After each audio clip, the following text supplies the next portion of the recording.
Hola, ¿cómo están amigos? Ya estamos llegando al último capítulo de la primera carta de Pablo a los Corintios. A este pasaje le estamos titulando La ofrenda y los planes de Pablo. En este pasaje encontramos a Pablo dando recomendaciones a la iglesia en Corinto sobre la forma de separar semanalmente para la ofrenda y además cómo enviarla. Al respecto podemos comentar que la palabra nos enseña que la ofrenda debe ser voluntaria y debe ser sacrificial. Eso está muy bien, pero yendo al campo práctico, la disciplina también es importante. Y además tener en cuenta que es mucho mejor organizarnos para ir separando con tiempo lo que vamos a ofrendar. ¿Por qué? Porque esto nos va a facilitar el poder colectar con la debida anticipación el dinero, obviamente, lo que vamos a ofrendar, y tener lista la ofrenda para cuando llegue el momento de poder entregarla. Luego vemos que en el pasaje Pablo manifiesta a los hermanos de Corinto su deseo de ir a visitarlos y de estar un tiempo relativamente largo con ellos. Ya en otras oportunidades había estado con ellos, pero en visitas más cortas. Al respecto podemos comentar de que la Gran Comisión nos manda a ser discípulos.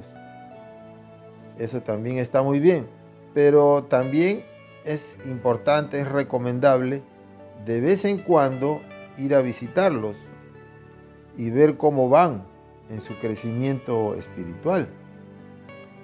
Ahora, esto aplica también para nosotros, porque nosotros también somos discípulos de otro hermano mayor en la fe. También es aplicable.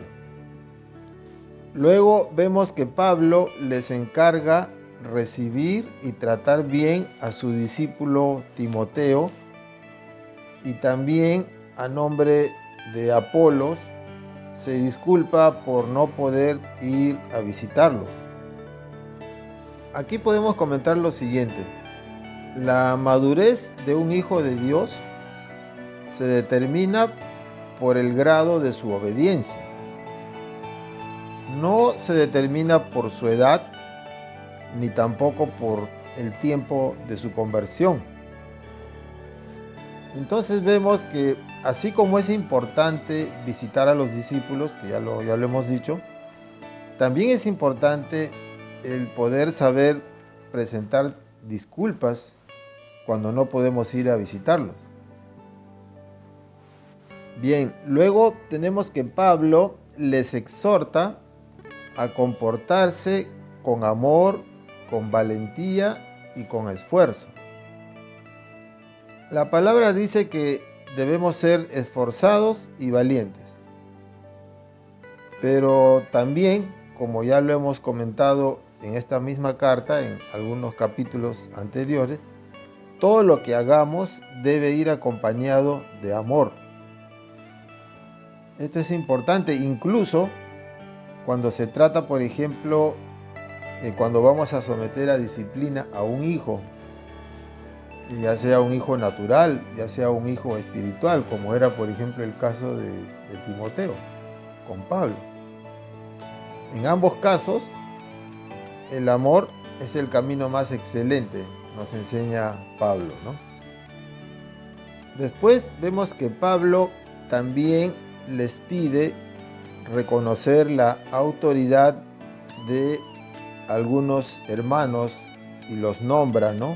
Estéfanes, Fortunato, Acaico y otros más, a los cuales él los había convertido a Cristo, les había predicado para que se conviertan a Cristo, cuando Pablo les había estado con ellos en Grecia. Y además Pablo menciona que ellos durante un tiempo fueron de mucha ayuda y que son siervos muy devotos del Señor.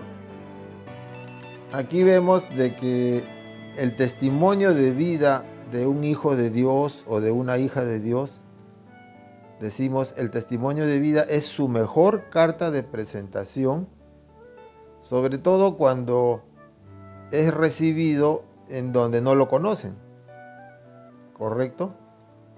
Por supuesto que sus líderes, los que lo conocen, saben cuáles son sus frutos y ellos son los más indicados para saber en qué medida podrían recomendarlos ante otros hermanos.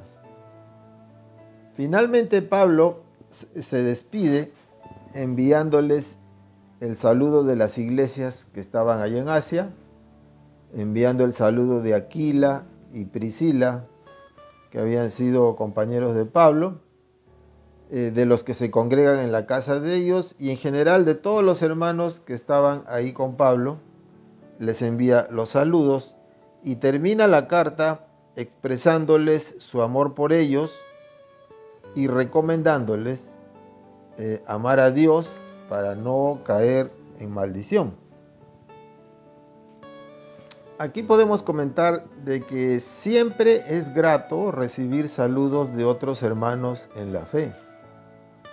Hoy, en la actualidad, la tecnología nos permite tener comunicaciones mucho más fluidas, mucho más precisas que en la época de Pablo. Incluso nos podemos ver por la pantalla.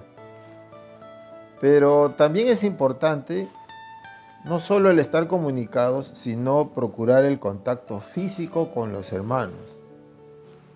¿Por qué? Porque a través de las reuniones presenciales se puede dar más concretamente la mutua edificación entre los hermanos y se puede expresar el amor de Dios en tiempo real y de una manera más concreta, más palpable.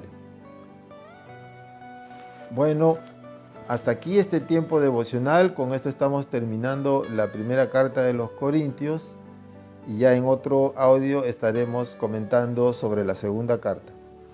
Esperamos que Dios nos permita poder seguir comunicándonos y yo me despido. Gracias por su atención. Muchas bendiciones para todos.